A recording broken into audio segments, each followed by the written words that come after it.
all the way from Scotland. It's a brilliant Tom Kitchin. Morning. I take it you're on first to get your dish out of the way so you can relax. Yeah, right? It's a little bit like that. Yeah. Okay, yeah. well, on the menu is what? Okay, so we've got the saddle of lamb. Okay, so you could ask your butcher about the saddle, along from the best end, boned out. We've cut so this it in is, half. if you leave the bones on this and cut it through, this is where your lamb chops come from, really? Barnsley chops with the kidney as well. With the kidney straight in as well, yeah. Okay, so we're taking it, cut that in half, and then we want to remove all the excess fat from the lamb. Right. Okay. And you, James, are going to chop the onions. Yeah, I can do that. The apricots, the olives. You're going to do lots of chopping, basically. All chopping, basically, yeah. Okay. And I just want to remove the excess fat from the... So how is this inspired from a dish that you had when you were working at Tom Clare? Because you were there 5 years, weren't you? 5 years, yeah. So I came down to Tom Clare as a little, what I thought was a hotshot 18-year-old, you know. I thought I was the bee's knees, and suddenly met, like, chef's size 12 shoe. It's calmed down a lot now. I wasn't quite such a hotshot after all. Yeah, no, 5 great years, and, you know, massive influence on my whole cooking career, really. You know? So how does this dish have influenced you? Which part of this dish are you? Well, we used to bone the lamb out like this, right? And we used to do the same kind of stuffing, but the garnish is all changed now into my own style. So I just want to batten the fat out to get it nice and thin, yeah, James, so we don't have big, thick bits of fat in there. Now there's lots of onion going in here, but this is a compote, yeah, and we're going to cook it with Szechuan pepper. Yeah. But instead of, like, sticking the Szechuan in with the onions, we're going to wrap it in a little bit of muslin cloth. So you get the flavour of the Szechuan, but you don't have to pick them all out, if you see what I mean. Okay. But in there you've got some apricots. Apricots, a little bit of sweetness of the apricots, a bit of lemon juice. Touch of garlic you want in there as well, yeah? A touch of garlic as well, chef. Okay. Okay. So I'm going to make the farce for the lamb. Now, the dishes that you do at your restaurant, they're quite hearty, aren't they? I mean, for a Michelin star sort of menu, they're decent portions, aren't they? Really? Yeah, exactly. But, you know, if you go to Koffmann's, you get a decent portion. And, you know, people, they want to be fed, you know, and it's not too much poncy food going on at the kitchen, you know. It's all about the produce, and, you know. And, you know, in Scotland, if they don't get fed properly, they don't come back. It's simple. Well, also, if you can't find the produce there, you can't really find them anywhere, exactly. Really, can you, really? Exactly. So what have you got on the menu at the moment? What's the seasons? What should people be looking out for now? No, but we're starting to come into spring now, so spring, all the lamb will be coming, peas, broad beans. We're waiting for the first asparagus to come, and we just work our menus depending on the seasons, which we want that a bit hotter. Okay. Right, you want to do this this Szechuan pepper here into the muslin, please. Yeah. A little bit of that. Okay, so wrap it around. There you go. So I put my spinach into the pan, a little bit of olive oil. Okay. So this is just used as a little infusion in there as well. Yeah. Now, what's the difference about that spinach to what we've got over here? You got this one is going to be part of the garnish there. This is the leaf spinach. Nice way is a bit of olive oil in a hot pan. Take a fork, normal fork, and stud it with a garlic clove. Right. And then use that to mix the spinach, and you'll get a lovely mild flavour of garlic into the spinach, you know. Right, we've got some stock going in there as well. Lovely. So that just gets cooked down for how long? You're going to cook that for about 20 minutes, nice and slowly. Funnily enough. Funnily enough, there we go. There you have it. There you go. Right. We're just wilting that one down. Right, you want me to do the pepper then? Yeah, if you could cut the pepper into little dice. Right. And the olives, please. And the olives in there. We'll chop that, and then we'll mix that with the kidney as we start. So this pepper, what you've done, you've just put it on the... I put it on the, beforehand, I put it on the naked gas here. Yeah. And burnt it. You could put it in the oven and cook it, or even stick it on the barbecue if you wanted. Okay. There you go. And just wash off the skin.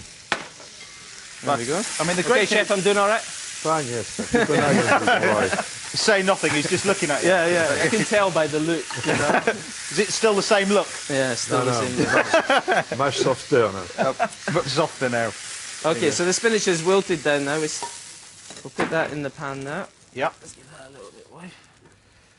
Okay, and then we're going to squeeze that. So we want to get all the all the excess water out of the spinach. Now, the great thing about using this, particularly with keeping that sort of little bit of belly fat on there, it allows you to wrap it up, doesn't it, really? So Exactly. it's important that you keep that on. Yeah, very much.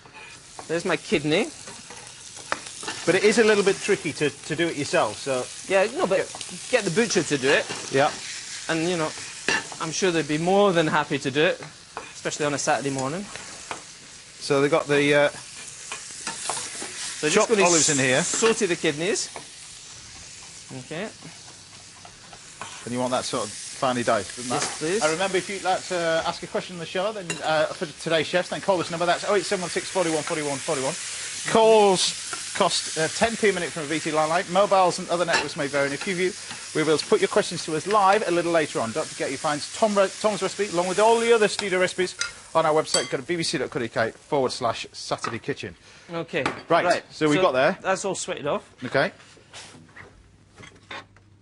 You've got See, the I'm cold running one. across there like that. Ah, you know? right, you've got the Whenever cold I'm one. in his presence, I'm running. Okay, so that's the... We chill that down, obviously, because we're going to put it onto the... Yeah. To the raw meat. Okay, season your meat, very important. Okay. Okay, what you could do is chop a bit of rosemary and put that into the fat if you wanted. Okay. But you put the kidney in here as well, yeah? Yeah, the kidney's Okay. in.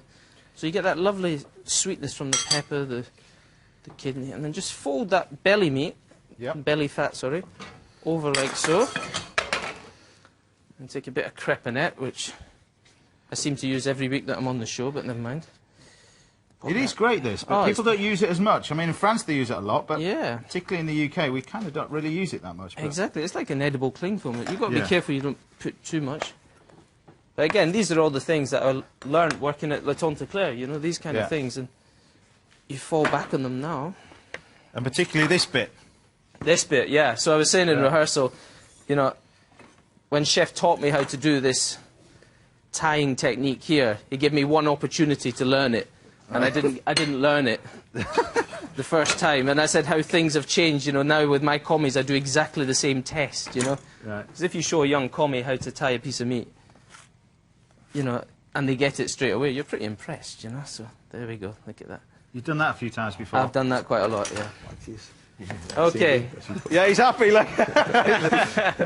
All these years later. Yeah, exactly. Right, I'll turn that one up for you. Okay, so there we So go. we're going to seal this. Seal this. Yeah. Again, seasoning, vitally important. Get that lovely and In there coloured. you want some onions Yeah, I'm as going to well. put some onions in as well, because that's going to add a nice little bit of garnish. Okay, a little clean down. There's a sink in the back if you want to wash your hands. Yep. There you go. There we go.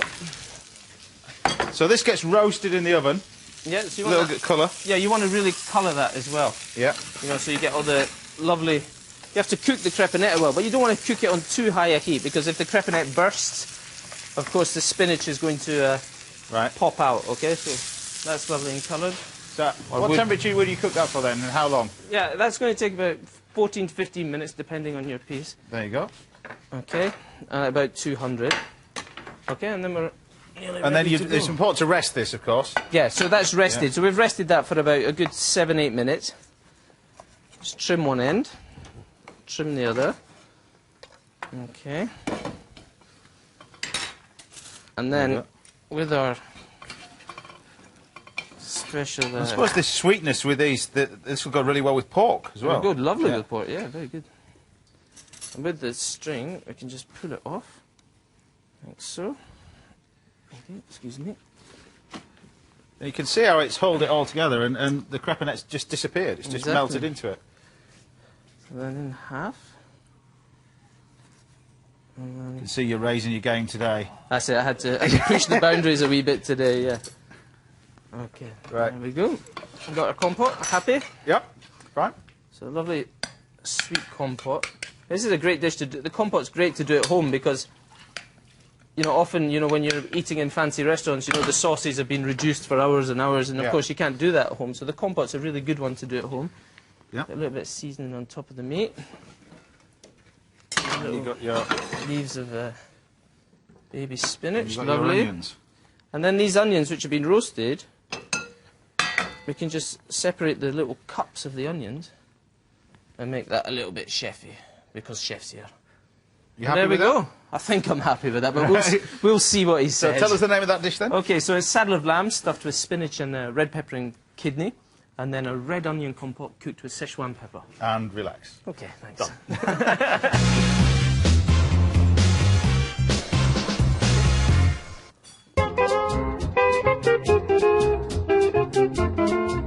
I've come to the historic market town of Hitchin for Saturday Kitchen. As I'm close to the high street, it's time to go and find some wines. Let's go!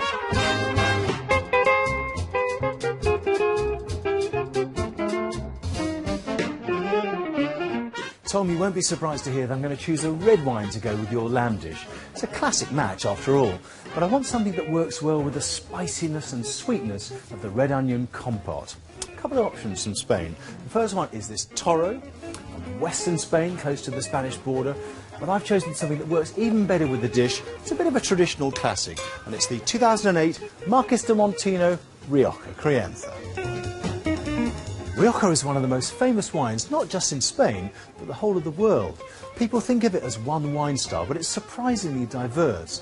Now, on the label here, we've got the word Crianza, and that means that it's lightly oaked and comparatively young, as opposed to a Reserva or a Gran Reserva, which tends to be woodier and more mature. On the nose, this is approachable and aromatic, with notes of wild strawberry, red cherry, and a hint of vanilla from the oak. On the palate, there's almost an impression of sweetness, which complements the red onion and the apricot in the compote. There's an earthiness which complements the kidneys and the black olives, while the structure of the Tempranillo and Grenache grapes are a perfect foil for the meatiness of the lamb. Tom, this is a modern take on a traditional style of wine, and it works brilliantly with your lamb, especially at this price. I hope you like it.